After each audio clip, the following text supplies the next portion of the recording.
Cora, Simon. Great. Thank you very much for that, Robin. So the meeting is Cora. So we will begin our meeting of the 26th of March. So a welcome from me, Simon Darmore, the chair. Welcome to everybody, observers and any members of the public. The agenda was published on the 28th of February and the agenda pack is available on the council's website. A supplementary paper was circulated on the 19th of March. Can I ask please that people turn off all videos and put yourself on mute? Schools forum members, please only use video and microphones when speaking. This does help with background noise, call quality and anything disrupting the meeting. When I invite a member to speak, please clearly state who you are for the benefit of all to help identify who is speaking. If referring to a report, please refer to page numbers from the published agenda pack. This is to assist all present in finding the appropriate information. Can forum members only use the meeting chat function only for the purpose of the meeting? Primarily, it's to indicate to myself, the chair, that you wish to speak or use the hand facility in Microsoft Teams. Susan Fielden, you've got a hand up a moment. Thank you. I just wondered if you could confirm what the extra paper was, because I didn't have an email on the 19th of March. Okay, Robin, are you able to, that was distributed? I'm just checking now, Susan. It should have been to do with the growth fund and the high needs block. Okay, and that I've got the I've accessed the papers for those, so as long as they haven't changed from the website, then well, I'm okay. Sorry to have held you up. No, you haven't held us up. It's really important that we have clarity, and to members, please do speak up if anything is at all unclear. It's a really important function that we do, and it's important that we get it correct. So anything in the chat will not be included in the minutes, so please raise your hand using the hand function to indicate you wish to speak. You'll notice that I'm logging on twice. That's so I can watch the people with the hands and also the chat. I only vote once, however. There is a facility in Microsoft Teams under the ellipsis button called Turn on Live Caption, which provides subtitles on the screen. The meeting will be recorded, as with other public meetings of the council. The recording will be made available following the meeting on the Schools Forum website. So we will be trialling the use of AI to support the minutes of the meeting. This means there will be some emphasized and repeated phrases within the chairing of the meeting to ensure that the AI can identify the correct information. The council uses Microsoft Copilot, and all information produced is subject to the council data protection policy. To help the flow of the meeting, we'll be using a single slide pack to take us through the agenda. Okay, so that brings us to item 1, apologies for absence. Robin, please could you list any apologies? So we've had apologies from Tom Filer, Carly Wilkins, Matt Hill, Katie Boys, Zoe Stuckey and Ruth Hobbs. However, Ruth indicated that somebody would be attending in her absence, but they're not in the meeting yet. Okay, thank you, Robin. Which then moves us to item 2, welcome to new members. We have no new members at present, so we will proceed to item 3, declarations of interest. Please can I invite any members to declare any interests?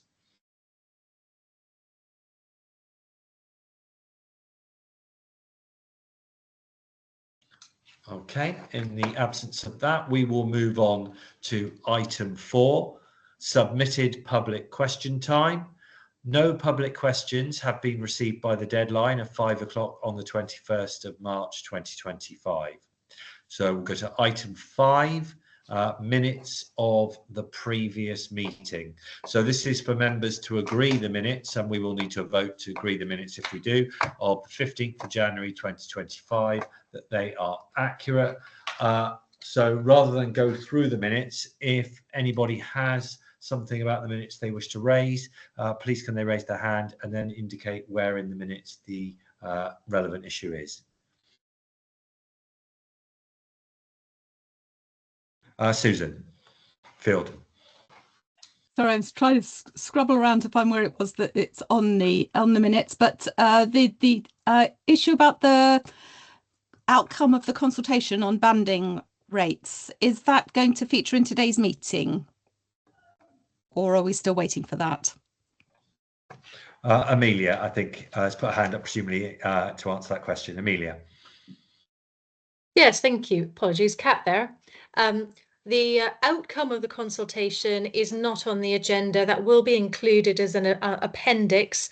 We are preparing a decision for the executive, and one of the agenda items goes through the draft proposals that are intended to be in that decision. So that incorporates it, but it doesn't look at it specifically, if that makes sense.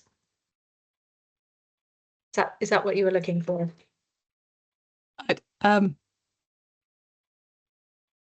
I'd like to say that makes sense, but I'm not entirely sure. Where would I see the outcome of that consultation? Will that not appear? We haven't reported the full outcome of the consultation yet. So the intention is to include the full outcome of the consultation in the executive decision paper for the deficit management plan. That will be an appendix to that paper. That paper is in development, so it's not included in the papers for this meeting.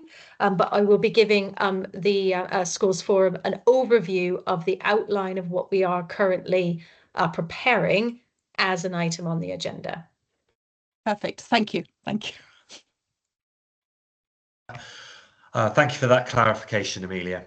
Are there any other issues people would like to raise about the previous minutes?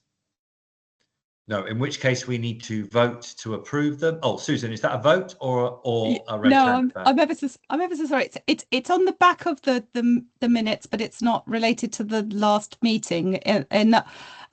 There's been some additional funding for the national insurance contributions for early years providers. We've got early years on the agenda last time, but we haven't got it on this time. And I wondered whether there might be an opportunity, whether it's AOB or something, to consider whether understand what the local authority is thinking about in terms of the distribution of that funding.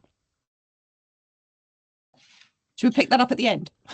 Yeah, let's do that, and that'll give Phil and Amelia a chance to reflect and give us feedback later in the meeting. Right, in which case, please can we move to vote to approve the minutes? If you can, members, if you can raise your hands, if you are in favour of approving the minutes.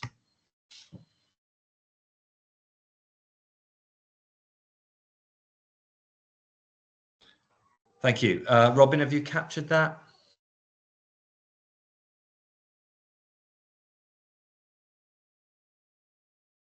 I have. That was a unanimous vote. Thank you very much. And if people can lower their hands. Which brings us to item 6, financial management scheme. This item is for information. We will start with the presentation of information by Joe Curry, the Service Manager, Schools Finance. Joe, please can I ask you to present the information? Thank you, Simon. Thank you. I won't introduce myself again. So it's just an update for everyone as to the progress of the rewrite of the financial management scheme. I think I've mentioned this a couple of times on previous meetings, so I just want to give everybody an idea as to where we are with it. So if we just move to the next slide, please. Thank you. So this slide just gives you an idea of our proposed timetable, and we are actually in the sort of first phase of the timetable. So the FMS has been fully redrafted, and we are working internally through our sort of review processes. So it's going to the sort of senior finance teams and the section 151 and the service as well for comments, and we're hoping to get that concluded during Easter, so we'll be able to launch on the 22nd of April, just after Easter, a local authority schools consultation, and we have to go to all local authority schools, so that'll be shared on that date. And then we're proposing for a sort of 3-week consultation, so we'll close that on or about the Friday the 9th of May. And then that will give us the opportunity to review comments for the next 2 to 3 weeks, and we will publish a revised scheme in advance of by the 3rd of June, basically, for the Schools Forum meeting, and we've got the meeting on the 11th of June, hopefully, to approve the new scheme. So that's the timescale. And then the next slide. So I just wanted to sort of set everybody's expectations. We have fully rewritten the scheme, and we also renamed it the Scheme for Financing Schools, which is the DFE wording. Every page has been changed. We have dramatically reduced it in size, so I think it was over sort of 60 pages, and we've taken 20 pages out, and that's largely because everything is hopefully more concise, a bit easier to read, although a lot of it does reflect the DfE wording, so it does have some sort of legal sort of support, I suppose, to the words we're using. And we've taken out anything that's not relevant. So there were some policies in there around things like health and safety. We're not required to keep those in our scheme. So hopefully it's a clean and a brand new scheme for the future. I wanted to highlight some of the key things that we're still sort of working through, but that are likely to change in the scheme. So we have at the moment, as probably you're all aware, quite a lot more schools going into deficit, and we're actually forecasting, I think 16 schools will be an overall deficit by the end of March 2025, and that has led us to needing to have a look at our policies on payment of interest and charging on deficits. So I think as a local authority, we don't want to penalise schools that are in deficit, but we need to revisit our policy. So there might well be some changes on that which come forward for consultation. The other sort of big change is that we are now required to bring in local bank accounts, or at least we are allowed to give the option to schools now. We have to give the option to schools to open local bank accounts, and we don't have any of those at the moment in Somerset, and I don't think we've had any for a few years now, but the guidance from the DfE is that we have to provide that option, so the scheme has been updated to incorporate that. And I already mentioned, but the scheme now very much closely reflects what the DfE regulations say. So I think there were quite a few things that perhaps moved away from that, but I have moved everything back to reflect what the DfE says. So hopefully there can't be any sort of disputes or arguments about what it actually says. So we haven't actually seen any updates yet from the Department for Education for 25-26. So they usually issue that around now. I think last year's was issued on the 24th of March. So we're still waiting for those. Hopefully, if there are any changes, we'll be able to incorporate them before we send out the version on the 21st of April, depending on what they are. I don't think we've got any idea what they might be yet. So just to be aware that that's still to come. And then just looking at what we're publishing at the moment on our SSE website, we at the moment have a model finance policy as well, and that I think is now probably out of date as well. And I think as part of this, we will need to pull that policy and redraft that. That is another project for us to do, and so I'm unable to confirm right now exactly the timescales of that, but I'm anticipating we can do that in the autumn term. So that is all I have to say. I don't know if there's any comments or questions at this stage about that. Thanks, Yeah, Simon. so can this is for the AI, so I've got to put these bits in or it won't pick it up. That's so fine. Are there any questions or comments from members of the forum?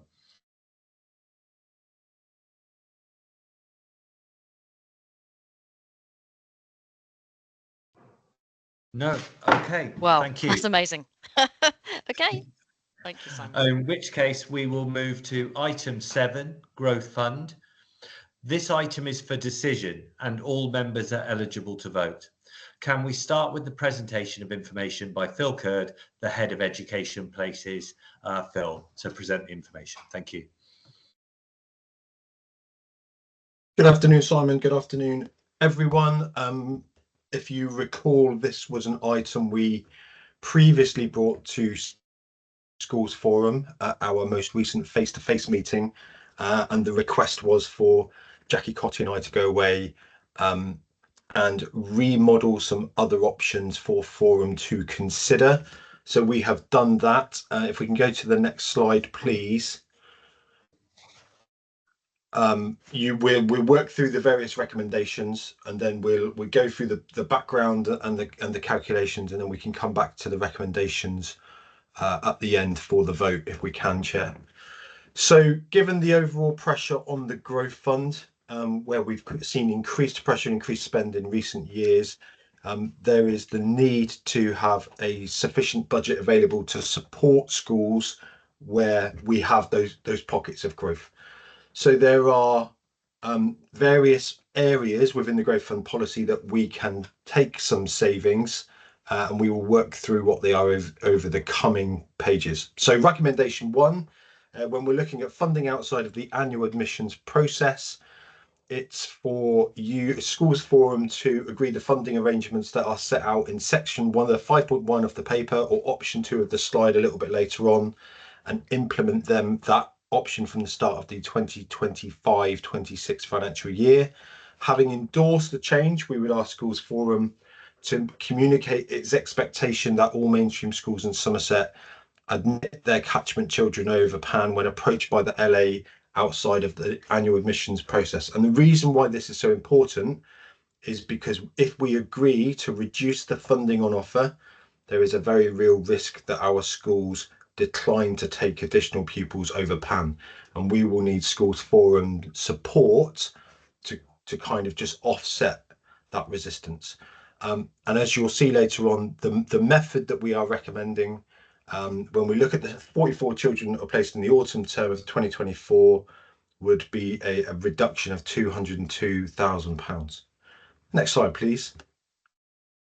So recommendation 2 relates to infant class sizes. So what we're saying here is that our recommendation is that we don't fund an additional class at 20 pupils, as we always have done. We are saying we take the midpoint between the multiples of 30. So essentially we'd be funding that additional class at 15 places, which at primary rates would be a reduction in funding of £21,630. And the next slide is very similar. This relates to retained classes, and again, funding those additional retained classes at a midpoint of multiple of 30, so 15 places instead of 20, assuming the rest of the structure in the school. If we balance out that funding, it allows the schools to accommodate these reductions in funding. So they will be the 3 recommendations. We'll now take you through the slides which kind of set out the rationale.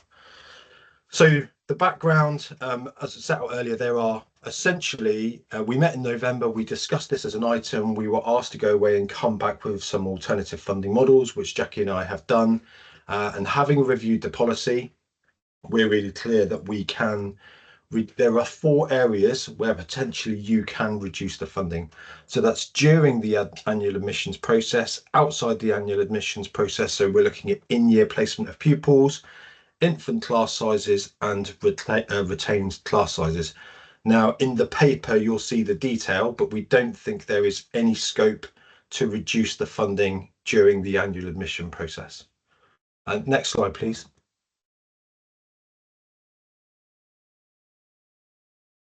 So if we are then looking at funding awards outside of the annual admission process, we are looking at children placed in year, either they are move-ins, for example, or they may come as by way of an exclusion, but not very often. But they tend to be move-ins, particularly in our areas where we are really tight on secondary school places, Wellington being one, Taunton being another. And quite often that those year groups are already full in terms of their published admission number. And you will see that in terms of the rates that are offered currently per child, at primary it's 4,326, at Key Stage 3 it's 5,933, and at Key Stage 4 it's 6,688. Next slide, please. What we have set out in this table is what those funding rates would look like if we reduce them to 50%, if we reduce them to 25%, and if we reduce them to 10%. So significant reductions in the per pupil funding offered to children placed as an in-year admission where that child is entering over a published admission number. And you can see that if you looking at the 50% reduction rate, you could, if we compare with the 44 children that were placed in the autumn term of 2024, most of which, the vast majority of which were at secondary, by reducing those rates to 50%, we would have saved £134,911. If we had reduced the rate to 25%, we would have saved £202,366. And if we reduce the rates to 10% or a 90% reduction, we would have saved £242,839. So when we go back to the recommendation, the recommendation we are looking at here is that 25% or a 75% reduction to a 25% rate. Next slide, please. So that's where that table is set out. Just using the words, essentially, we thought the table was visually more accessible to most people, but they are the options that we have put forward. The officer recommendation is option 2, that we reduce the rate to 25% of its current rate on the basis that most pupils placed through this mechanism are secondary, and secondaries benefit from scale and should normally be able to absorb the cost of 1 or 2 additional pupils over PAN in any given year group. Okay, next slide, please. Infant class sizes. So again, building on what we talked through when we opened the slide deck, we have to, in some schools, because of the infant class size regulations, maintain an additional class, so we are compliant with that legislation. Currently, we would fund or the funding for those class sizes can be inequitable, and what we're saying is that we want to standardise the way we fund those additional classes to make sure that our predominantly infant schools are compliant. And for example, where we have to maintain a 4th class, that would be maintained at a midpoint. So if we think about the optimum class size is 30 pupils, we would maintain the 4th class at a midpoint of the multiples of 30. So the midpoint between 3 classes, which is 90 children, 4 classes, which are 120 children. So the midpoint would be at 105 places. That's where we would fund the school. So that represents a typical reduction on that model of 5 places, or a reduction of £21,630 based on primary rates. And next slide, please. And the retained classes, it's almost exactly the same, but we've created that class for a very different reason. We don't have that class to get ourselves around the infant class size regulation. We are retaining a class in an area where we think we need that flexible capacity, and it's not in our interest to reduce the structure of classes in the school and kind of compress what is on offer. So to maintain that additional class, for example, in this example, a 6th class would be funded at a midpoint of 5 classes and 6 classes, so somewhere between 150 and 180 children, and we would fund that school at 165 places. That represents a reduction of 5 places, again at 21,630 at primary rates for each additional class retained. So that's the rationale. Next slide, please, Robin. I think you're driving. If we go back to the recommendations, Chair, and we take them in order, unless there are any questions on specific slides or the specific sections, I'm happy to go through the recommendations. As we set out in the slides, the first recommendation is that we secure some savings from the children placed outside of the annual admissions process. So typically that affects children going into secondary schools. Right now, secondary schools in Taunton and Wellington will be most affected. That's where our big pressures are, albeit there are some year groups in Bridgewater where we're really, really tight as well. The recommendation is that we take option 2, which is we reduce that per pupil funding to 25% of its current rate on the basis that those secondary schools typically benefit from scale, and there are negligible additional costs associated with additional pupils 1, 2, 3, etc. going in over PAN. So that is the recommendation. Happy to take any questions, Chair. Happy to go back to the table that showed the other options, which was a reduced to 50, reduced to 25, reduced to 10, or there was an option 4, which was leave it as it. Thank you very much, Phil. So I will first go to, are there any questions or comments from members of the forum?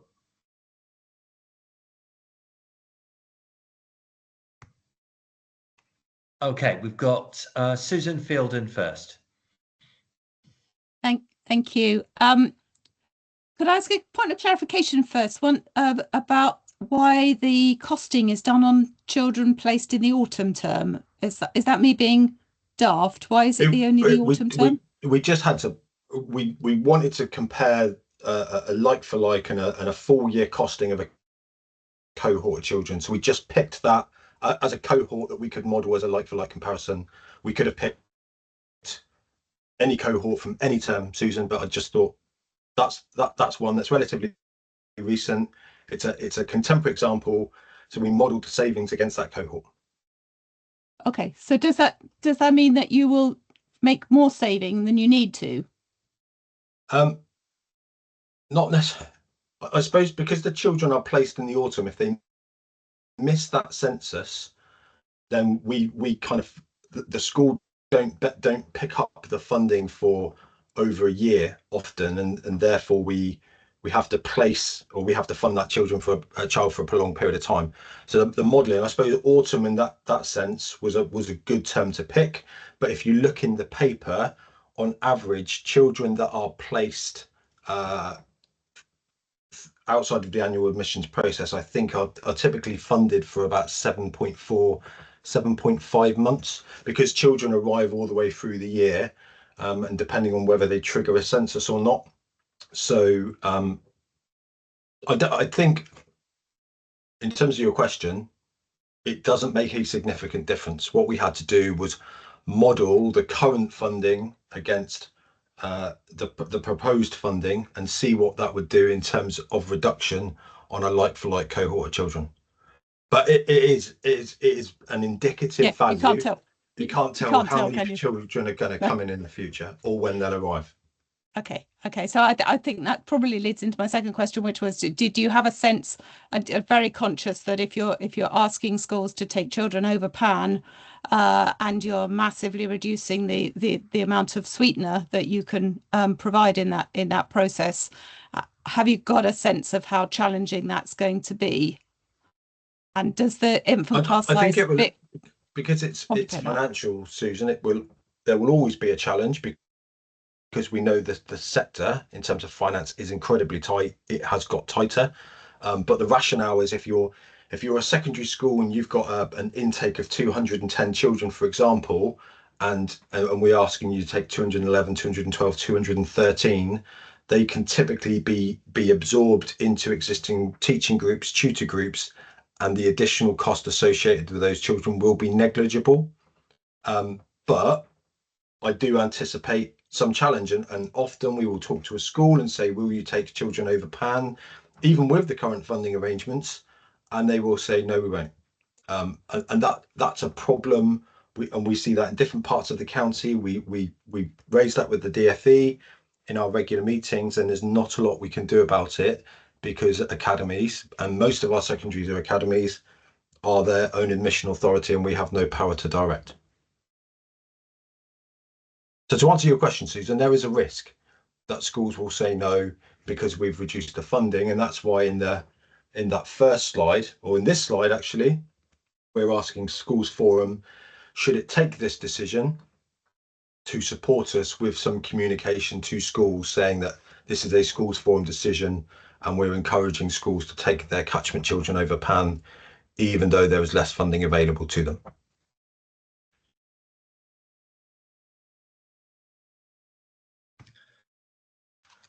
Chair, Okay. Jackie Cotty has her hand up. I don't know if you can see. Yeah, Jackie, is that an answer or a question?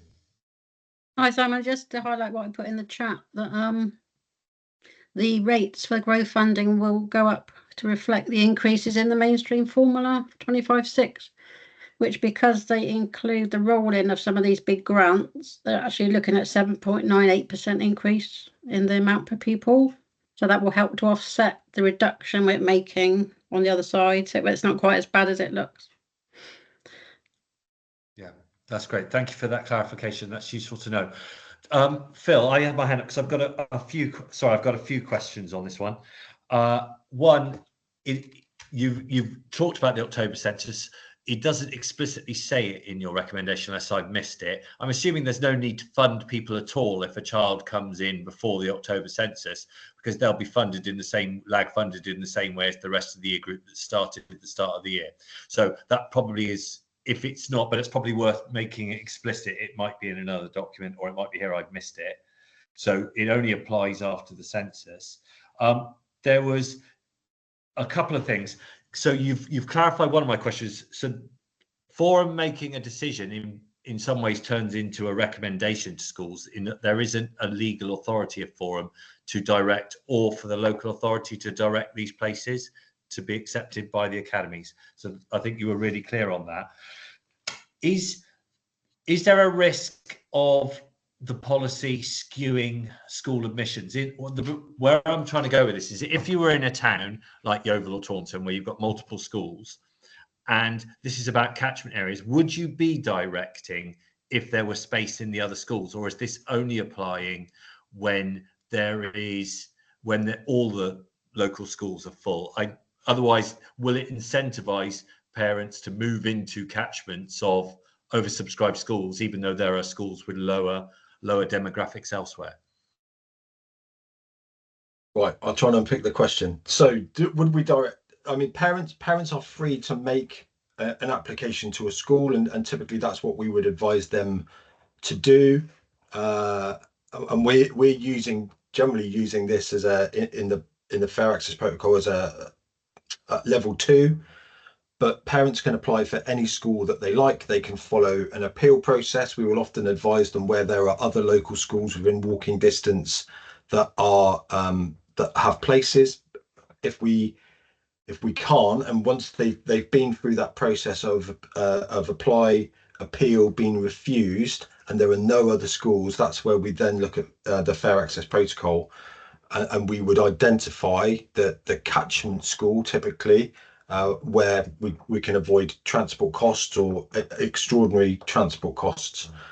So I don't think it would skew it from that point. And of course, once a school is oversubscribed to its PAN, then as an admission authority, it can essentially just say no. You know, with the very recent example is what is happening in Taunton at the moment.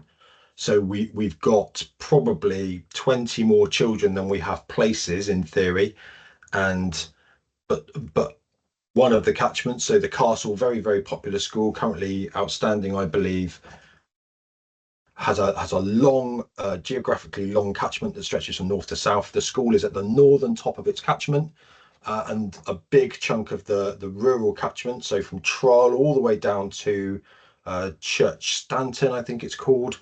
Those children did not get into Castle through the normal admission round because the school had filled to its PAN of 240, pretty much from its urban catchment. Now the trust then made the decision to admit its catchment children. I think they've taken 16 or 17 over PAN, and they will absorb those into their 8 tutor and teaching groups. So it's, you know, it's a big ask what they're doing, but they felt it was the right thing to do to admit all of their catchment children. But non-catchment siblings didn't get in, no one else got in, it was just catchment children and above. What that is doing locally is creating a concern. Well, in Taunton specifically, you have an outstanding school at Castle, you have a good school at Bishop Fox's, and then you have 2 other schools that are on their improvement journey. I'll put it that way. There is a strong preference in Taunton that families want their children to go to Castle, and on the first round of admissions, not all of the children in the catchment got into Castle, but they did after the admission authority opened its doors to a degree. Now, the concern that's causing in the rural catchment is if they want to ensure their children continue to get into Castle, they are thinking about having to move closer into the town, but knowing that catchment and some of the pressures we have in the NHS accommodation, that means moving really, really close to the school, where actually the housing is nothing like the housing that people in Trull and Church Stanton, for example, are used to. So You'll always get a bit of movement where parents want to get their child into a certain school, and that's a very real live example. But actually getting close enough to guaranteed to get in will often mean a very different lifestyle for those families. Okay, no, thank you. And just sorry, I know I've had lots of questions. I'll go to Richard in a moment. Is there a reason in your options you didn't go for some kind of pro rata, given the amount of time that the child will be in the school for that year following October, rather than, or maybe it is underlyingly, it's 25% of a pro rata number. I couldn't quite unpick that, because that a pro rata number, depending on the number of months that the child still has left, would better reflect the costs. I didn't know. We hadn't gone from a pro rata. When they miss a census, there can be a long period of lag before that child is funded in the normal way. And what we're saying is, regardless of that period, we're going to give you an arbitrary figure, and that will be 50% or 25% or 10% of the current rate. It represents a significant reduction, but it is about having an arbitrary figure so everyone's really clear, and we're better placed to model what that might look like financially each year. Thank you. Richard, apologies for the delay. That's all right. Just to let you know, Richard Hobbs, representative from Somerset Parent Carer Forum. Phil, obviously you needed to come up with some specific breakdowns, so 25, 50, 75%. Are you looking at a fixed, once it's agreed, this is where we're going to go for, or is there going to be some wriggle room for negotiation if a school turns around and says, okay, we can't manage it on only 25% of what you would have normally given us, but we could if you gave us, say, 30% of it, just a little bit more?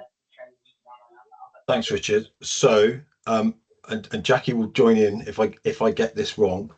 We are looking at it will be very arbitrary and a fixed amount that we will offer schools. Now, there are some, the policy does allow us to understand whether there are exceptional circumstances in a specific school, which allows us to agree an exceptional funding arrangement. Now, when we've discussed this previously at Schools Forum, when we have agreed an exceptional arrangement with a school, we have been tasked to bring that back to Schools Forum to make sure it is cited on that arrangement. And one of the specific ones that we had to do or have done is Northgate Primary School in Bridgewater, who are currently hosting the displaced children that are living at the Holiday Inn in Junction 24. So the policy does allow us to agree exceptional arrangements, but we'd have to bring that here so Schools Forum is cited on what we have done. Okay, thank you. Okay, are there any other questions? So Phil, from my sense of it, so your option 2 is 50%. In a way, sorry, Tom. Option 2 is a reduction to 25%. Option 1 is 50. Option 3 is a reduction to 10. Option 4 is to leave as is. So option 1 at 50%, assuming that children came in randomly through the year, that would actually reflect an average cost of a child. You know, we wouldn't be overpaying on average or underpaying. It would be about right. So 25, and I might be wrong in my summary here, but 25% is basically half of the average cost. But I get what you're saying. If you haven't had to add an extra class, then you haven't had to actually add any extra cost. Yeah, by and large. I mean, there will be some low-level additional costs, but the benefit of a secondary school having scale is, my assumption is, you can meet those costs and they are largely negligible.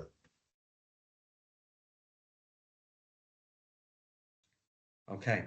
Are there any other questions or comments from members of the forum?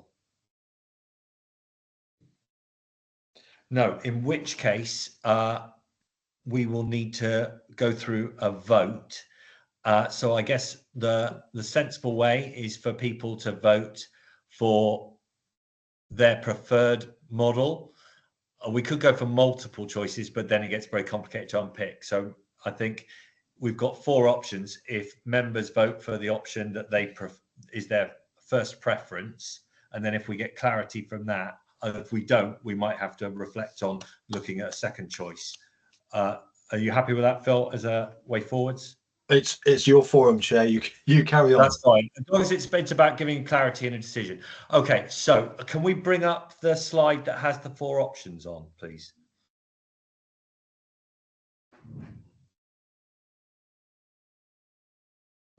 Okay, so forum members, I'll walk through each option at a time. If you can indicate with hands up your preferred version, and I'll also do an abstain at the end if you don't wish to express any preference.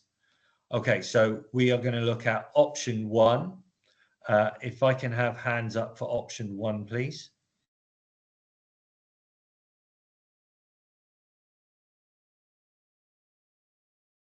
Okay, I'll take that. I didn't see any votes. Robin, have you captured that?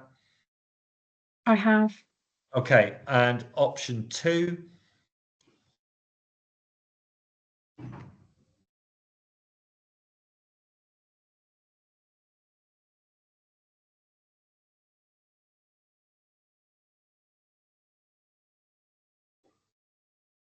Okay, thank you. And hands down. And for completeness, option, I'll wait till the hands are down, including my own. Okay. Option 3.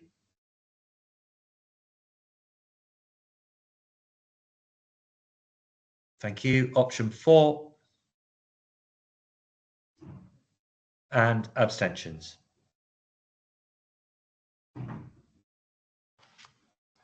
Thank you very much. Okay, thank you, Phil, for that presentation. And we will move to item 8, high needs block.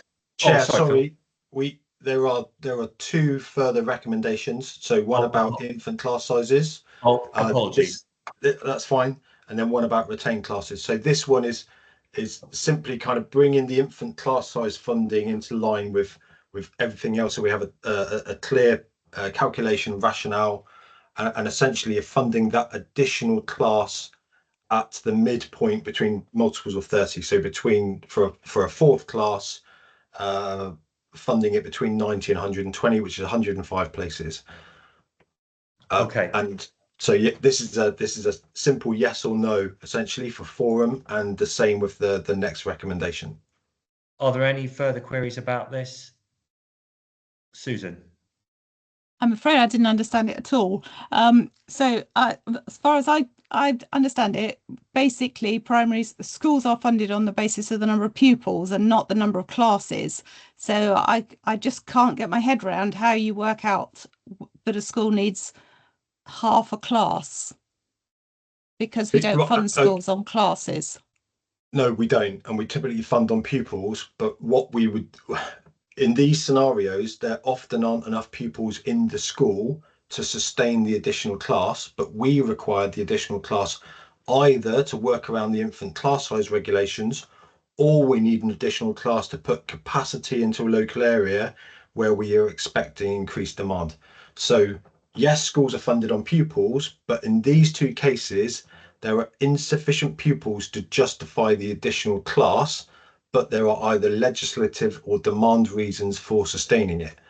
The way we fund it at the moment probably overfunds those additional classes. If we're working on the basis we have to find savings from the growth fund, this is an option, infant class sizes, to regulate the way we fund them, to essentially fund that fourth classroom, the additional classroom, at about 15 pupils. That will, we think, across the whole school, that is a sustainable funding model, but it also realises a saving on primary rates of 5 places or 5 children at £21,630 per additional class that we use to get around the infant class size regulations. So that's I completely agree with you. Schools are funded in different ways. We're having to fund classes because we as a local authority strategically need to either create them or retain them for the 2 reasons as set out. So Phil, if we didn't do this, because this is complicating my head around. So you've got a school that has 31 pupils. Because of the legislation, you have to fund a full cost of a teacher and possibly a TA for a class. what you're saying is that rather than fund that, you're going to fund as if there were 15 pupils. Yeah, essentially, we're gonna treat that additional class. We're gonna pop it onto the whole structure of the school, and we're gonna fund it at the midpoint between, in this example, the 3rd and the 4th class. Okay, Susan. If I may, that's the bit that baffles me, is that if you've only given them enough money for half a class, how are they going to afford an extra class? Whereas if they actually had 45 pupils and you wanted them to maintain that extra class, then yes, they would only need the 15 pupils worth. Because elsewhere in the growth fund policy, we have the bulge class, and we fund bulge classes. We've done the calculation what it costs to maintain a class, and that is funded on, or has been funded at, 20 pupils. Now, Jackie's already spoke about that the rate of per pupil funding has gone up quite significantly for various reasons, and therefore you could probably now fund a class on 19 pupils if you took the per pupil rate. So you don't need 30 children's worth of funding to run a class. We fund the growth fund at 20 pupils. But what we're looking at here, Susan, is looking at the pupils in the round across the whole of the school. So if you need 25 pupils worth of funding to run a class, if all of the rest of the school is at classes of 30, your additional class, you could provide 15 places worth of funding, and across the whole structure of the school, that 4th class, that 4-class structure would be affordable. That's what we're saying. And we're proposing it because we are trying to find savings in the growth fund. Finding savings is often unpalatable, but this is an option that we're presenting to you. And apologies if it's really confusing. No, and I'm trying to explain it as best I can, but it's about sustaining those additional classes, taking into account all of the other children and funding that comes with them across the whole of a primary school typically. What I'm from a secondary school, Phil, and I'm feeling out of my depth in knowing what I would, if I voted yes, what I would be committing a primary school to, because they have other costs, breakfast clubs, free the meal provision at Key Stage 1, 2, other costs that don't exist in the secondary, that are different. So what is the so a reduction in 20, so compared to the model now, that primary will receive, if we said yes, £21,000 less for that class. Typically, Simon, yeah, that's right. But what's the carry forward of a primary school? I don't know if some of them have got as much as 21,000, and if we're making this kind of adjustment cost, it could, for a small primary, this could be absolutely significant to their budget. I don't know if there are primary school members on who can step in. I'll bring Jackie in, Simon. Jackie? Yeah, I just wanted to sort of emphasise that this is additional funding that they've not had before. We've only had this in the policy for the last couple of years. So a school previously would have had to manage within that legislation with no extra funding. So if they had, say, 62 children, they would be having to try to run 3 classes with no extra help. So what we're trying to do here is bring in additional help to help them with that, maintain what they have to do legally, whereas before they had no support to do that. So this is all additional help, although we're reducing the amount of help we're giving, because we think we've been giving a bit too much, actually, more than they needed. Right. There's still additional to what they would have had before. That's really helpful. That's really helpful clarification. I'm sure you've both said that before this. It was a little too complicated, certainly for me, to have picked up that point. So I think that's a really useful point. Susan Fielden. Thank you. I just wonder whether if the funding for this extra class is currently calculated on the basis of a teacher, PPA cover, a full-time teaching assistant, and some allocation for resources and utilities, I would feel much more comfortable if what you said is we're not funding all of that. So if you said, for example, we are simply funding the cost of an extra teacher with PPA cover, and the rest of it effectively needs what to. we're doing, Susan. So the bold Yeah. class that we fund at 20 is designed to have a brand new class from scratch. So as you say, with your teacher, your TA, your PPA, your resources, all sorts of things, that equates to 20 children at the moment. So we're funding these a little bit below that. Yes, so I just, you know, if you were to describe it as only funding the teacher cost and not all the rest of it, then that would probably equate to the 15, and then I'd be perfectly happy because it's got some logic to it. We're trying to go for a formula because at the moment the policy just says that LA will do it on a individual basis, looking at each case, which we don't really like in a policy because it doesn't encourage fairness across the board. So we're trying to move to this formula basis, bearing in mind that some schools are operating below this level and still trying to maintain the classes with no extra support. So we're trying to go for this midpoint, which we think is an average. Some schools will be above that and some will be below. Like Phil says, you don't actually need 30 in a class to fund those extra costs. Okay, and sorry, is it Sue Simpson? It is. I'm masquerading as my 14-year-old daughter again because it suits me. Thank you. Is there the usual line in the policy that says if there are exceptional circumstances, we will consider individual exceptions, because that might pick up any anomalies that would fall outside of this. And that's sort of my first point. My second thing to say is I have a school in the Federation that kind of fits into this category, and we have managed to run 4 classes with no extra help. So any extra help, frankly, would be welcome. And it very often comes down to creativity in modelling and things like that, thinking outside of the box. And to be fair, I think my Rachel would be delighted if you sent us an extra £20,000. Thank you very much, and I'll be telling her. So nice job, as far as I can see. Thank you. The other thing to mention, Susan, to base it on a natural number of pupils allows us to flex it according to the individual circumstances. So as before, each school getting extra money would have exactly the same amount extra. What we do now, we look at this example here. So if the school needed 105 pupils to be funded, we would look at what it's actually being funded at. And then we would top up the difference. So it allows for what they're already getting rather than having this flat rate across the board, which benefits some schools more than others. So it's trying to make it equitable, really. Could I just say thank you to Jackie for that clarification, because I really didn't pick that up at all in the paper. So thank you.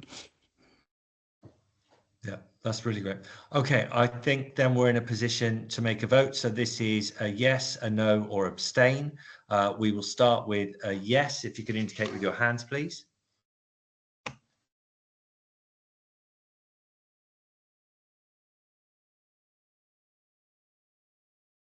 Is that unanimous, Robin? I don't believe so, no. That's No, fine. it's not. Okay. In which case, could you put your hands down, please? And we'll go for a no.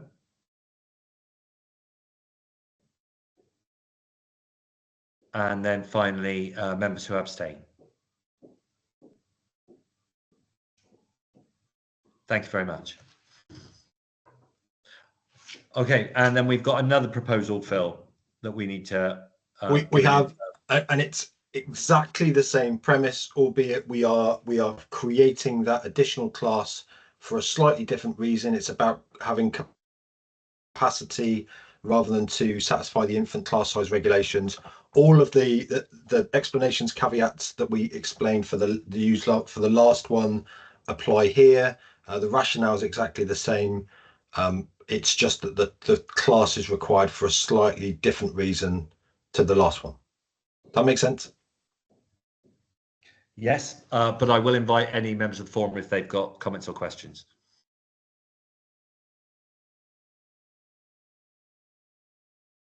No, in which case we will go to a yes, no, abstain. Please can I have an indication of hands for yes?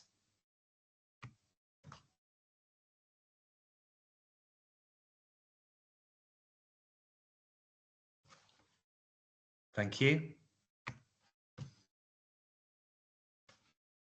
And lower hands. Trying to get my own hand to go down. Right, there we go. And no.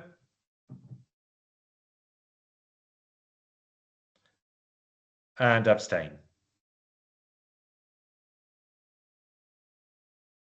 Thank you very much. Does that bring that item to a conclusion, Phil? It does. Thank you, Chair. Thank you all. Thank you very much. In which case we go to item 8, high needs block. This item is for information. We will start with the presentation of information by Joe Curry, the Service Manager for Schools Finance. Thank you, Simon. So as you said, yes, this is just for information only. And I wanted to give Schools Forum an update on the high needs block budget for 25-26 and how we've put that together and some of the sort of next steps on it.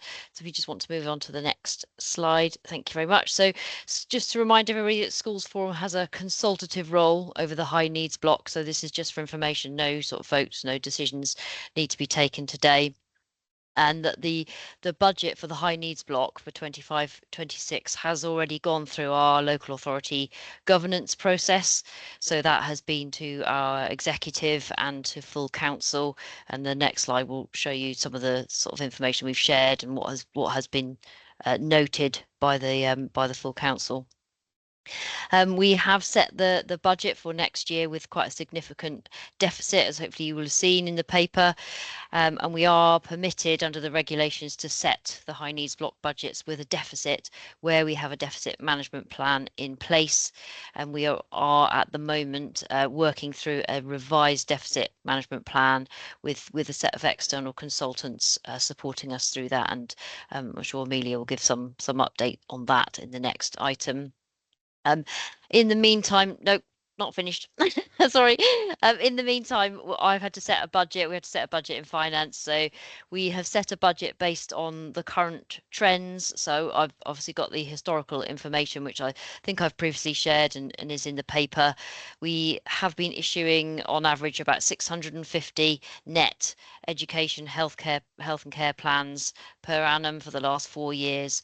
So the budget for 25-26 assumes that trend will continue for the time being.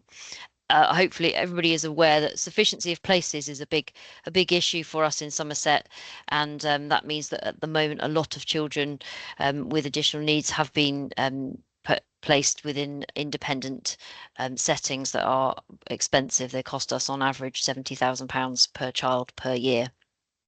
And as I mentioned, the high needs block budget is now set, but it is subject to further changes, and we are working through a sort of raft of send reforms, and some of those will result in the budget being revised during the year. So that's just the background. I can move on.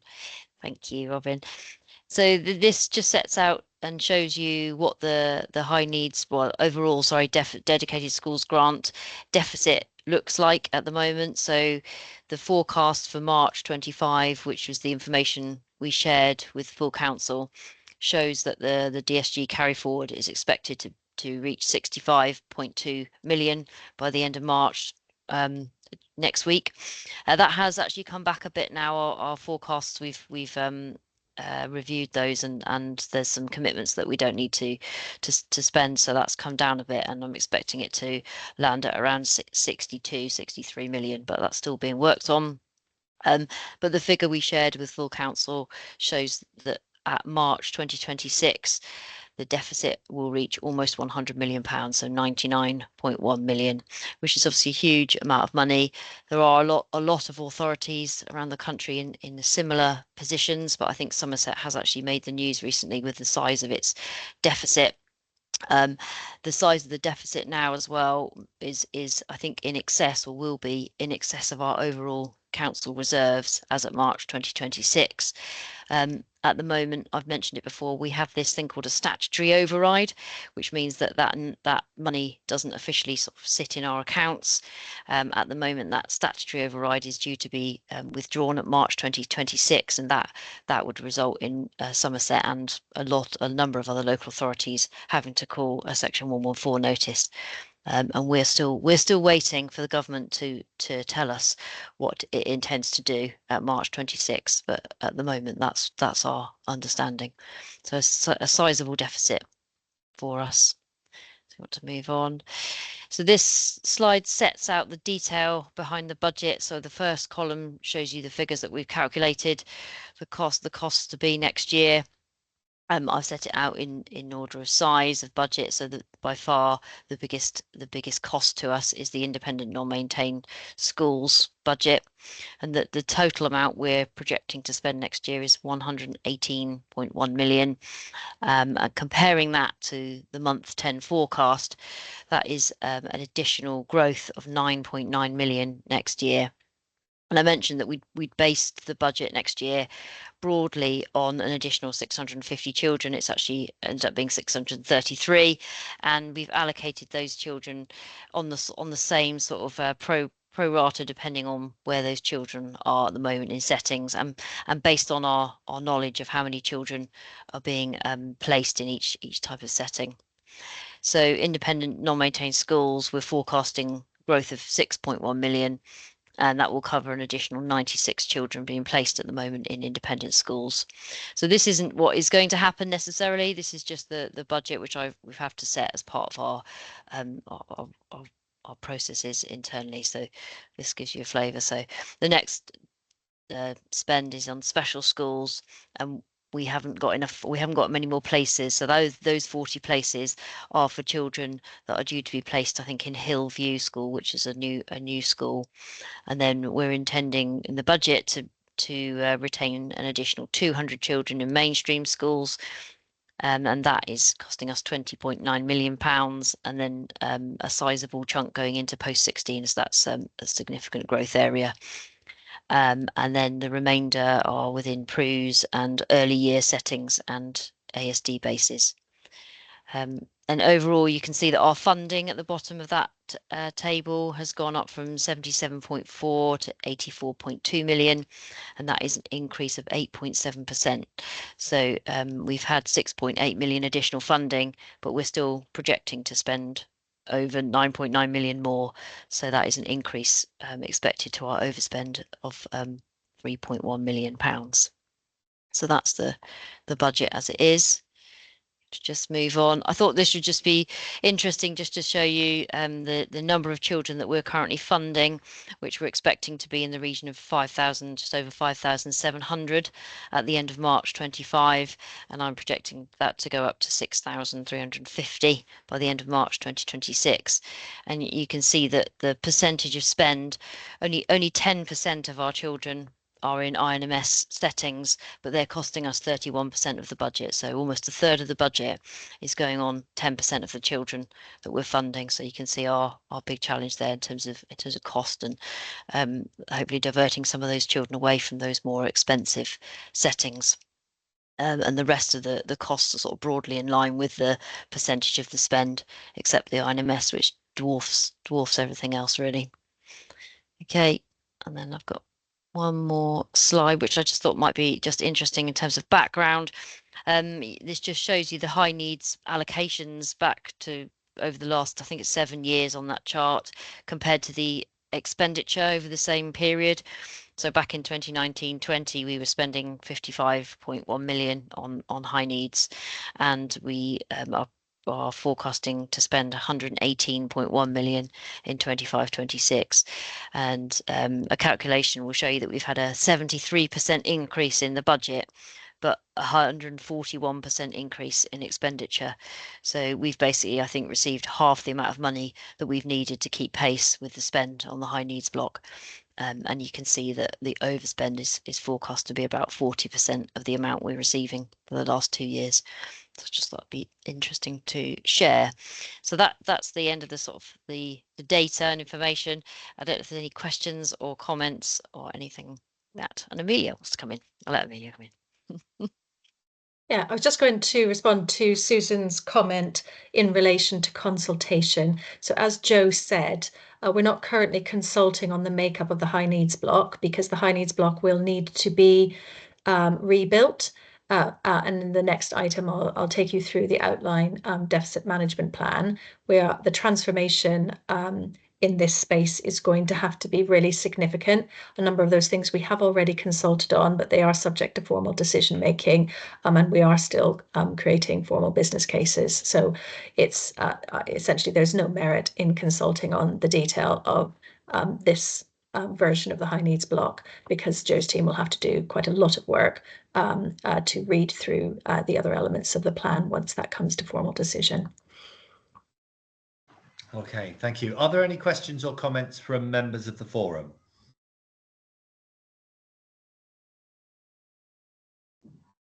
Susan Fielden. I'm a bit hesitant to ask this, and thank you, Amelia, for that clarification. There's a comment in the paper that maybe you're going to come to in the next item, but referencing no increase in top-up rates. And I wonder whether that was a firm proposal, whether it's going to come up in the next item, or whether I ask about that now. Yep, that's a good question. I can give you. Do you want to cover that, Amelia? Or Amelia's going to let me kick off with that.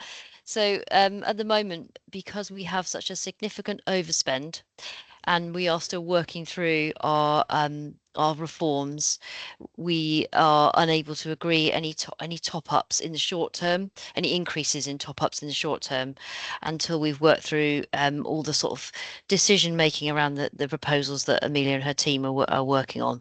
So whilst I know that's not a message that anybody wants to hear at the moment, it is very difficult for us to agree any increases in top-ups, given that we're already overspending by 30 plus million pounds. So that it's not I'm sure nobody wants that message, but that's where we are as an organisation. So I'll come on to this in a moment, Susan. We are costing changes to the funding regime, but it's not and we'll go on to this in a moment. What we need to do is we need to look at that in totality, and so we're not adjusting the individual top-ups at this point. As you said, we will be rebuilding the whole high needs budget once we've had agreement to the overall strategy. Thank you for that. If I could just put on record, just to remind everybody that for special schools, there's no increase in the place funding. And so if there's also no increase in top-up rates, then that is absolutely no increase in funding. We are very aware. I've had those conversations with Sense, Susan. Yep. So we're very aware of the pressures on special schools. I think what we weren't able to do is to look at that independently of the system as a whole. So we will just need to come back and look at the totality of what's being allocated where once we can do that, because it's a whole budget. Once we start moving pieces, the whole thing needs to add up. So we're thinking about areas where that's likely to come down and areas where that's likely to come up. I see Swavik's hand going up. We're just not in a position to do that for the 1st of April, but we're talking about decision making in quite a short space of time. So I'm very aware of those pressures, and we will be revisiting that when we're able to do so. Sławek. Thank you very much, Chair. I just wanted to add one thing. It's on the back of what you said, Amelia. It's that when the new strategy will be developed for the high needs, I think one thing which needs to be absolutely taken into consideration is the streams of funds for which education is paying now from the high needs, where actually it's not our place to pay. And I'm particularly concerned regarding section G, which is health, and yet the high needs funding it's paying for this. So I just wonder if that will be taken into consideration. So I would love to say that we would be anticipating the health service taking more onto their shoulders. I would say, if I were a gambling person, that there is a vanishingly small chance that will happen, because the pressures in the local authority are matched in the health service, and we have been notified of various funding streams that are likely to stop in 25-26 already. We do have quite a good relationship around the contributions that health make to joint funding arrangements in education, more than is the case in some other areas. Is there an argument for other areas being considered? Yes, there is. Is there any likelihood of that being heard at this moment in time? I would say probably not. Thank you. Thank you. Naomi Phil.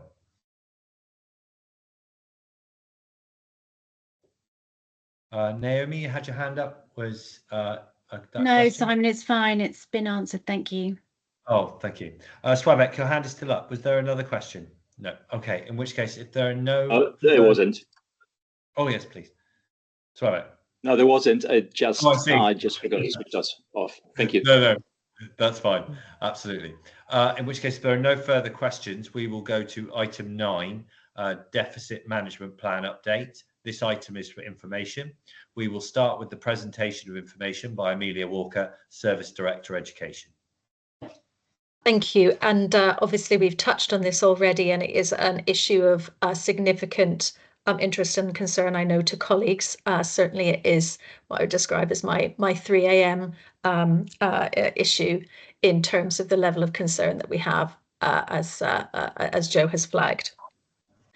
Just to contextualize what I'm about to share with you, this is draft at this moment in time. As we have discussed, we are preparing a revision to the deficit management plan. We do have a deficit management plan. It was submitted in February 2024. However, most of those actions in the plan are now complete, and we have not seen any deceleration in the growth of deficit. So we are pursuing a significantly more ambitious version of the plan, and we are being supported both by external consultants and new capacity within the council, who are doing a sterling job in putting together very, very detailed financial modelling and business cases to support this. As you know, we have had a consultation in the autumn, and that will be informing the proposals. I'm not able to give you the full deficit management plan yet because we are working on it live as we speak. We are moving this forward as quickly as we can to get it to executive decision making, likely at the start of summer term. I feel we're in a similar position to our colleagues in the DFE, who are also working extremely hard to put together a white paper in relation to this area. And we are in communication with colleagues from the DFE, and I am myself a member of the ADCS Policy Committee, Education Policy Committee, and in fact we were speaking to DFE colleagues only yesterday about legislative change.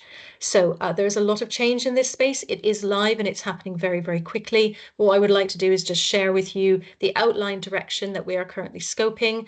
It is draft, it is subject to decision, it is not complete, and it is likely to change around the edges before we get to full decision. But I'm very welcoming views from colleagues as we are in this developmental stage. We'll take the next slide. So what I'd like to just take you through first is some of the elements around the overarching analysis that underpins the strategy. And I know for some of you, this will be something that you live and breathe. And so apologies if this is something that you know very, very well. Others, and I've frequently spoken to colleagues who've said, not from our necessarily a professional background, have said, can you explain to me what emotional dysregulation is? Because it is pivotal to our current situation. And for those of you who know, and for those of you who don't, emotional dysregulation is a child experiencing distress that is greater than their ability to control it. And there are a few situations where that can arise. It can be a child is very young and has not yet learned that skill. And we've all met a 2-year-old and seen them display their emotional dysregulation. But children can also have developmental delays so that the maturity resembles a younger child. And particularly speech, language and communication can increase frustration and the likelihood of dysregulation. Trauma can be a contributing factor, but also some conditions, mental or physical characteristics, can make managing emotions, thoughts and feelings more challenging. Apologies if this is too small for any of you, but what we've just tried to do is to map some of the ways that dysregulation results in a whole confluence of impacts across the system. And if an emotionally regulated child becomes a dysregulated child, it manifests either in internalized dysregulation or externalized. and will be familiar with some of the presentation of an internally dysregulated child. That may be withdrawal. It might be a refusal to leave their room or to leave the house. It can be mental ill health. It can be serious impacts like self-harm. Externalized dysregulation is putting that distress outwards. It can manifest in things like classroom disruption, aggression, or confrontation. But the way that those then can trigger impacts can be quite serious. We see the impact of low or no attainment. We have a group of children in the county every year who score 0 for their progress 8, for their attainment 8. It'd be requests for diagnosis. We currently have long waiting times for diagnosis, particularly for autism and ADHD. Requests for EHCPs, which have doubled over the past 5 years. Exclusion and suspension, and colleagues will know that we're one of the highest excluding and suspending local authorities in the country, and also recruitment and retention pressures. And we talk regularly to our trade union colleagues about the serious incidents involving violence, particularly to some very low paid staff, which can make it very difficult to recruit for understandable reasons. But wider impacts across for children and families, parents unable to work because their children are not attending, very long delays and waiting lists, high cost placements. And we're talking about the deficit management plan. That is one of the key drivers, as Joe has just indicated, around extreme deficits. Friendship loss and isolation, and they can have ramifications lifelong. Serious youth violence, which was flagged recently by inspectors in the joint thematic area inspection of serious youth violence, and also the drop in quality in education, which we're all very pleased. We're seeing a turnaround, but we have been through a period of declining outcomes in relation to quality of education. So all of these things are live factors in the county. Next slide. I think we've shared this with some of you before. What we've seen across the county in the past 5 years is a significant shift in demand severity. So the level of demand in terms of requests for assessment is broadly flat, but the severity of need that we're seeing across the system has escalated rapidly. So that whole normal curve of distribution has moved sharply to the right. If you're all familiar with our banding system, I imagine reflects the severity of need. So you can see that band 1 and 2 have nearly disappeared, and band 4 is much more prevalent, and that is typically the band that you will see applied for a child, quite often with neurodiversity in their conditions, and quite often manifesting dysregulation. Slide. One of the key things in terms of understanding the financial impacts is around the difference between chronic and acute need. So contention is why the EHCP system has failed, is because there is an absence of planning or resource for acute need in the education system. You'll be familiar with the health system where it is usual to plan both for chronic long-term conditions and for acute need, an accident and emergency, and the management of long-term health conditions will operate side by side. And there can be a debate for another day. It's often a debate about whether a chronic need could be better meant to keep it out of acute need, but setting it aside, both are recognised as being needed in the system. In education, however, we effectively only have a system for chronic need, and the EHCP system, Education, Health and Care Plans, was devised specifically for long-term conditions. If you look at the system, it is very, very hard to see any systematic or legislative framework apart from Section 19, which is a very poorly understood framework for to address acute need. And so the absence of statutory intervention around acute need has a direct impact on budgets. And if you go to the next slide, you can see why. When chronic need and a long-term condition is relatively flat, the EHCP system will identify that need, it will attach funding, and that funding will be continuous. There is the provision for annual reviews, but annual reviews have not been designed to significantly step down funding, nor was that ever the intention, because of the long-term need. The expectation is that need continues.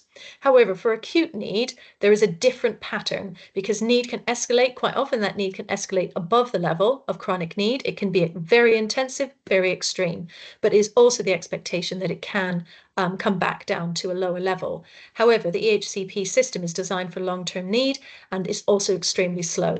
So what happens is a period of escalation. The need is then at its highest peak in terms of crisis, and that's the point at which funding is allocated. Funding is then baking in that need long-term. So in terms of the deficit management plan, I might just need to click through those. So the logic behind cost reduction is as follows. The high cost placements are due to placement breakdown, and that's associated with emotional dysregulation in most cases. And so we need different educational provision for children that costs less than the current alternatives, and we better coordination of professionals around crisis. And also that the EHCP is based on chronic need rather than acute, and so we need short-term crisis funding and short-term coordination of arrangements that de-escalate distress. So what I'm just going to take you through is the outline of what we think the response would be. So again, this is draft and is open to very welcome and open to your reflections. We have discussed this in other forums, so I won't dwell on it in significantly. Some of these things are decisions that have already been taken, but are being incorporated into the overall strategy. So we've talked before about localities. This is something that is already being embedded and also links to the direction of travel in health and children's social care. Those are the 12 Connect Somerset areas. And we are currently reorganising and will be operating in these 6 areas from the start of summer term. So what are they? It's a consistent approach to team working, and it's about bringing the whole of the public sector together on the same geography and working out our systems and processes so we get the most impact from the people we have on the ground, getting closer to communities. So we've already implemented a new staffing structure. And we have a range of good training resources from some very expert staff that are already to hand to help us build that shared practice. What would happen next to this strategy? We'd start working together in our localities, and particularly we've identified that we need more resource in the early years, so looking to increase the level of capacity to support our early years settings and children in the early years.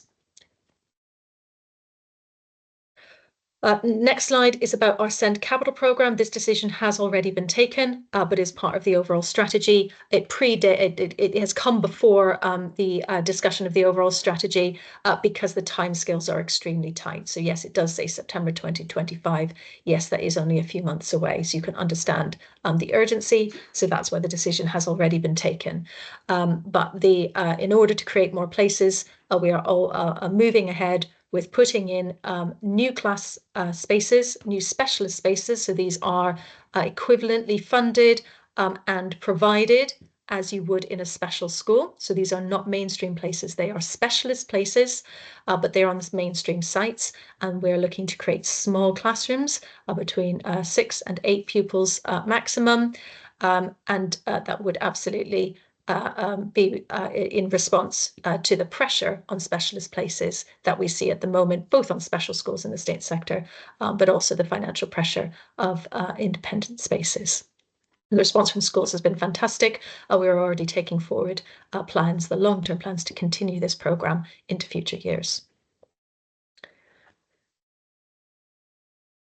So I think I've just explained what it is. We have other things that have already been put in place, which will be incorporated in the strategy, including enhanced learning provisions and what was previously called SEMH pathway, but it's effectively in-house AP in local secondary schools. We're looking at mainstreaming that provision. We also have what has been described by colleagues who've come into Somerset, a really impressive range of supported internships. And so what we'll be looking to do is to embed that. Our staffing structure will enable that to be mainstreamed, touched on the small scale specialist units, but also working with our colleges, speaking to our post-16 partnership yesterday to look at the gaps potentially that we may have in the post-16 offer. This is something that we've already consulted on, and Susan, you asked previously about the consultation prior to Christmas. We have consulted on this, and it had strong support from both parents and professionals. And what flexible provision is about being able to step up and step down for children in and out of mainstream and in and out of special in a much more flexible and managed way, so that children don't drop out of the system. They can step out deliberately and also step back in. We plan for their success.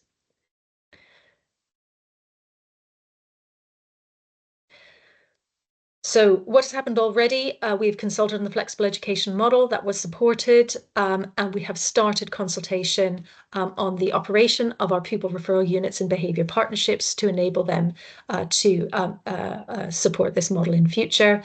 And so what we'd be doing is moving to formal consultation. We're also looking at a dynamic purchasing system for alternative provision to rationalise and improve how we contract providers. And as we have previously consulted on, a new fair access protocol. And I'm very pleased that we've had probably positive conversations with members of SASH about what that fair access protocol could look like that would be positive for all concerned. Next element is about progression. If any of you have used Boxel, I think that's what it looks like. Next slide. The principle around progression is that if we're going to have a more flexible approach to education, we do still need to have a consistent and widely agreed approach to modelling, to tracking progression. So the consistency in that space about taking account both curriculum progress and also progress in well-being and personal development may also need to include some very, very small steps, because some of the things that we have learned, for example, through Somerset Works, which is now being mainstreamed into our core structure, is that for some children in crisis, the steps towards getting back into education can be very, very small in the initial stages. We already have a very successful graduated response tool compared to some of our colleagues in other areas. The extent to which that is recognised and embedded is really welcome. We've also been making good progress in the use of technology around EHCPs and supporting that approach. What would happen next is we'd be looking to establish a consistent model of progression and working with school-based colleagues on that principle, and also expanding the use of management information systems and technology to be able to track children, to undertake annual reviews, but also to embed a model of progression in our systems. And we come to funding. Which, as we said, has already been raised of interest to many people. So we have previously consulted on levelling all bands. There are two things that subsequently have come from our analysis. And the first is that we have had uneven evidence that the pressure on banding is equivalent across all children. And when we've analysed the rate of increase of costed plans, it does not look like the pressure on all EHCPs is equivalent. The second thing that has been identified is that the national research by ISOS Partnership, which is an enormous report commissioned by the LGA, indicated that one of the drivers of the current SEND crisis is the extent to which the support at SEND support and the support at EHCPs has diverged significantly over time. So there is a risk that by significantly changing the value of the EHCP offer, that we would exacerbate that problem. We also consulted, however, on interim, acute and emergency funding, and this looks like an area that we would wish to take forward. So we are currently costing a model, and the model would be a step-down model, so that we would have the means to provide quite a high level of funding at very short order, but that would then step down over a series of years down to a sustainability level, so that it was easy to get money upfront at an appropriate level, but that the expectation is that would not be forever, because there would be a collective collegiate working to reduce down the level of distress and crisis. So that is currently being costed as a model. We have already consulted on the principle of funding, and the principle of short-term emergency interim funding was supported by both parents and professionals. We'd be looking to transfer costed plans onto the new model. and the intention would be is it would sit alongside the current EHCP model. So we would retain the existing banding model and criteria, but then propose a formal consultation on reviewing that. One of the things that is currently makes it difficult for us to model the impact of a changes to banding criteria overall is that the impact of crisis is making it very difficult to separate which of those needs may reduce over time and which would be consistent over time. So the intention is that we would do the initial implementation and then undertake a further banding review, including banding criteria and not just banding funding levels to follow. And finally, around information sharing, you'll be familiar with Transform Family View. This is now regarded as nationally leading. Our colleagues locally are being funded to support information sharing development in a number of local authority areas because of the quality of what we're doing. And if you're not familiar with it, these are all of the different management information systems that are currently pulled into Transform, and is an incredibly powerful tool.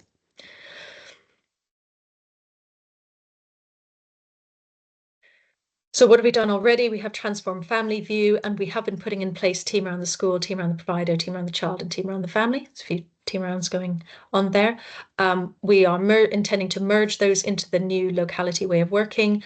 We have put a basic child need index into place, and the area for development would be to increase the number of professionals who can identify risk to children, and to use Transform Family View as a basis to identify from a whole range of sources risk to children and deploy then support through the locality.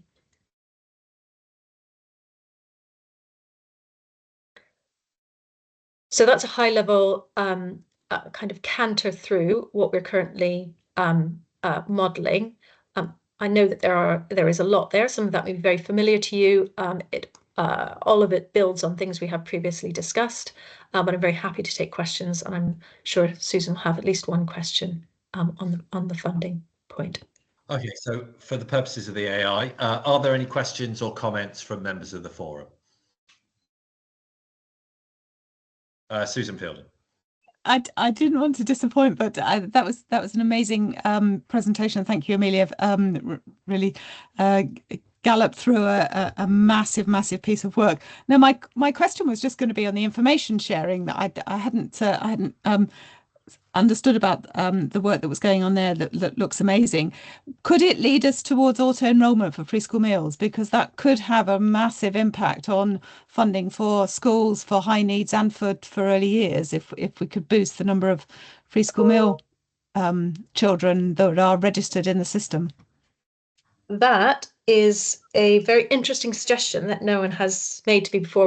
We were going, we've got a conversation planned around free school meals, but it hasn't, that suggestion's not come up before, that we could see if Transform Family View or the wealth of data that we're potentially pulling through could support that.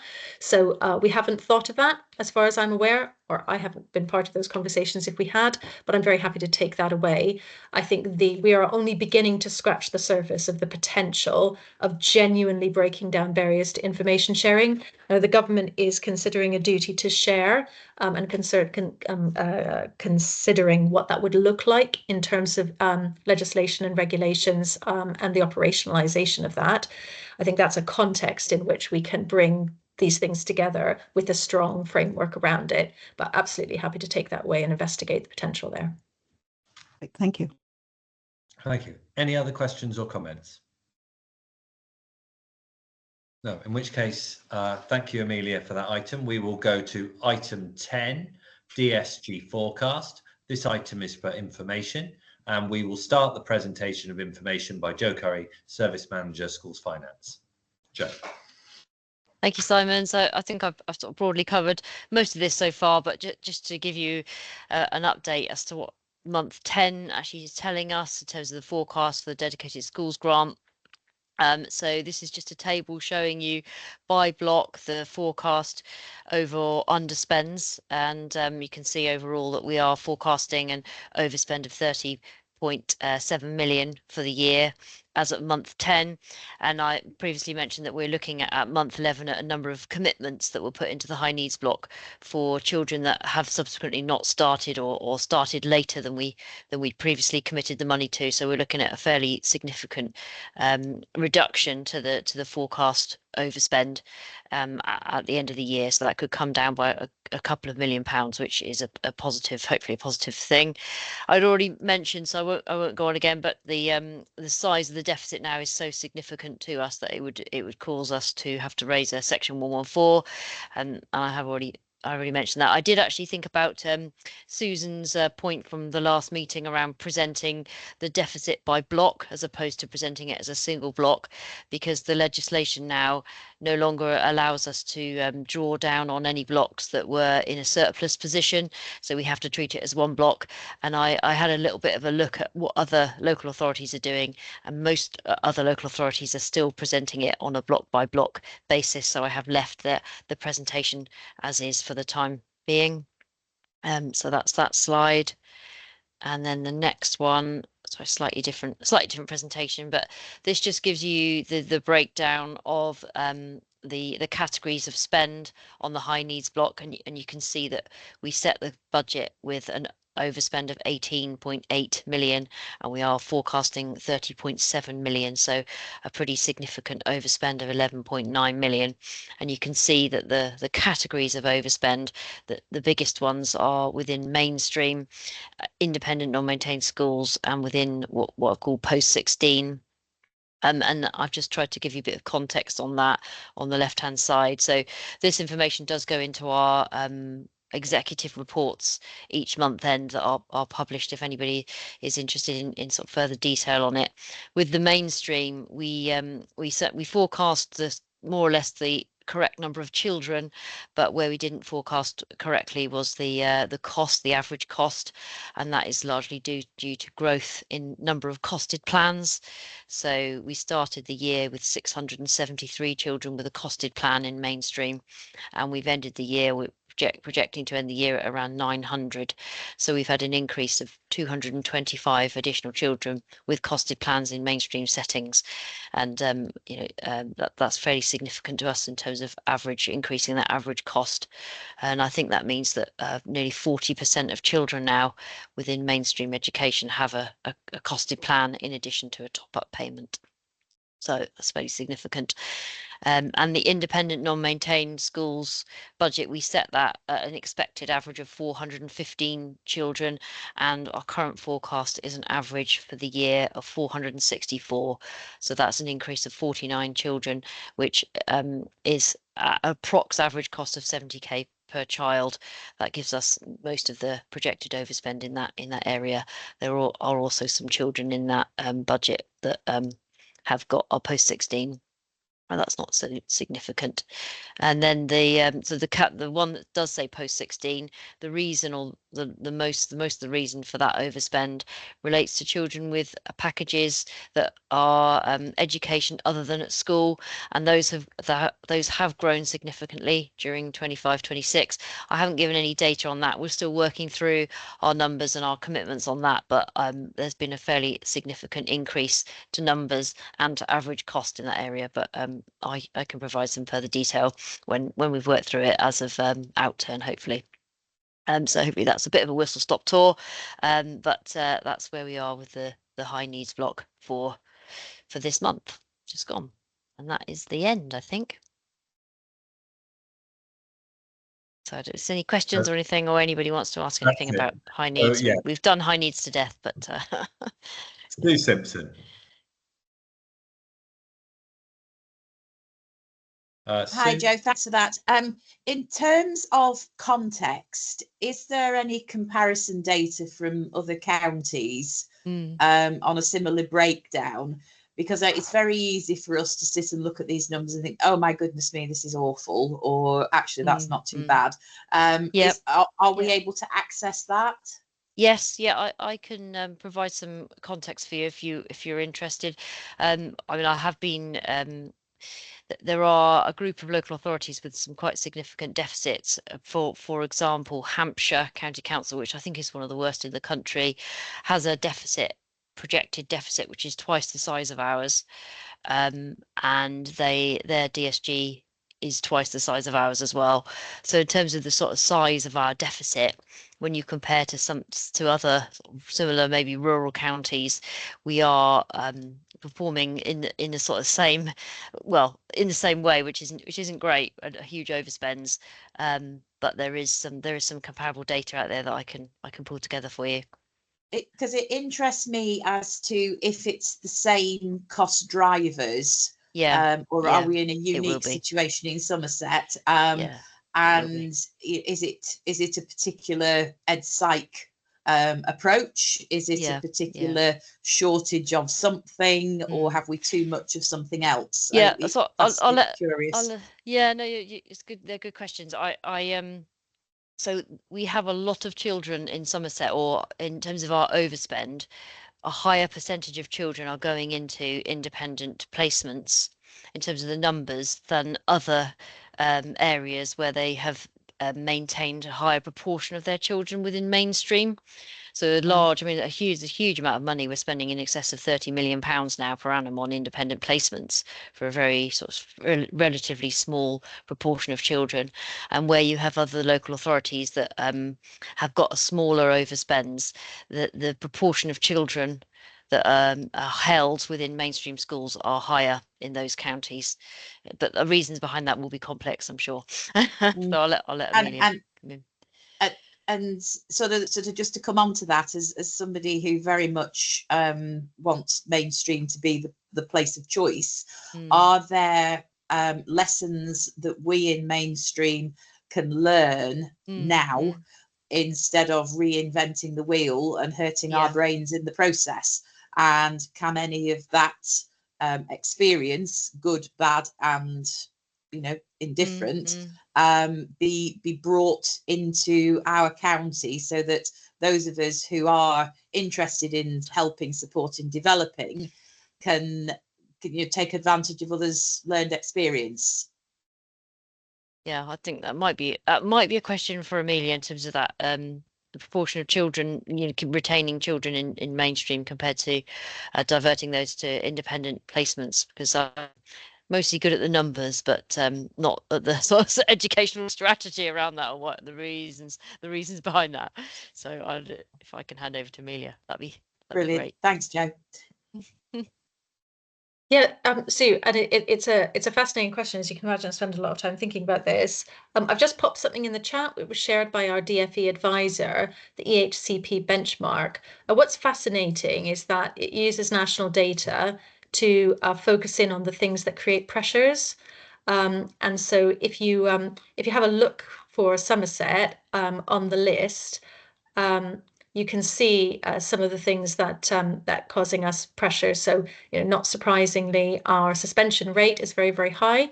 Interestingly, our exclusion rate does not look as high as you would think.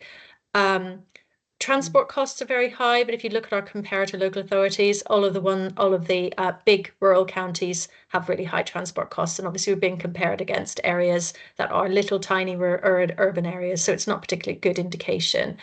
Our tribunal rate and our INMS rate are very, very high. One of the things that we have not a lot of in the county is special schools. We don't have as many special school places as some other areas. And so that does have an impact. There's just not as many places for them to go. And some areas had a very high proportion of children in special schools to start with.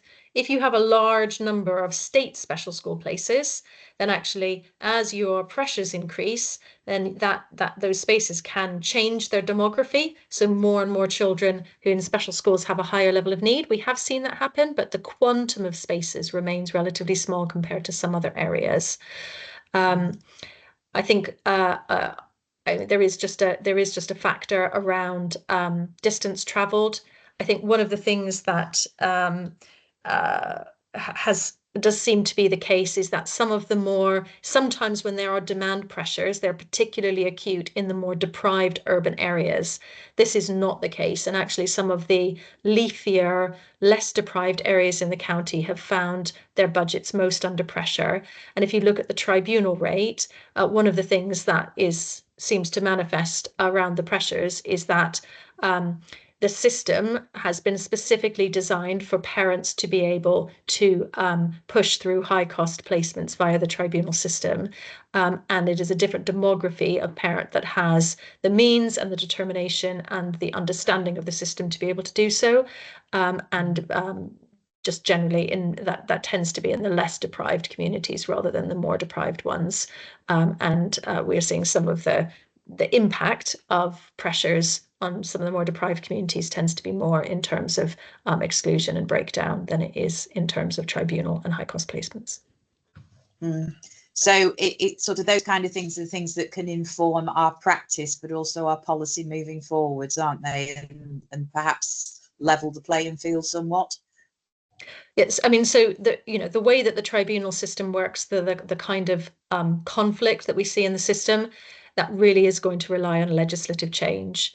We can try and build a more collaborative, consultative, co-production community with across the county, but the reality is that once there is a widespread recognition that the way that you support your child is through the courts, it's very, very difficult to come back from that because it kind of gets in the water. And the first thing that everyone reaches for is a lawyer. So effectively the legislation is the only thing that can change that, to say, actually, we're not going to fight this through the courts anymore. That's not healthy. In relation to specialist places, that is exactly something we can do something about. And as I said in my presentation, we have to play into our strengths. We do have a lot of space in the county, and that's why putting specialist spaces into that space in mainstream schools is a really good opportunity for us to increase our specialist provision, but to do so in a way that supports our mainstream schools as well as our state special. And I think from the perspective of those of us who would like to offer this provision, to be able to learn the lessons from a wider group of people will be immensely helpful. And given the short timescales, if we can avoid reinventing the wheel, then that will be immensely helpful. So any links and definitely would be welcomed by me, and I'm sure colleagues around the table as well. If we can put our collective wisdom together on this, it's going to support the outcomes. Absolutely. And I think that's exactly what the plan intends, is that we have a community of practitioners who are developing these provisions, that we provide consistent access to training. Already had communication from a number of colleagues to say, who can we connect with, who can we talk to, how can we go through this journey together? So that is absolutely kind of the next step, is for everyone to be speaking together so that we take the best of the best, because our best in Somerset really is very, very good, and to share that as quickly as we can. Yeah, brilliant. Thank you. And thank you for all the work that's gone into this on behalf of the children that are on the waiting list, because I'm sure it's going to bear fruit soon. Thank you, Sue. Thank you. Are there any other questions or comments from members of the forum? No, in which case I would like to take the opportunity to thank Robin for the organisation and minuting of the meeting, and the local authority officers who've brought their presentations today, and to members who have attended today. Thank you very much. Our next meeting will be on the 11th of June, and it will be virtual, and I look forward to seeing you then. Thank you. Thank you, Simon. Thank you. Thank you.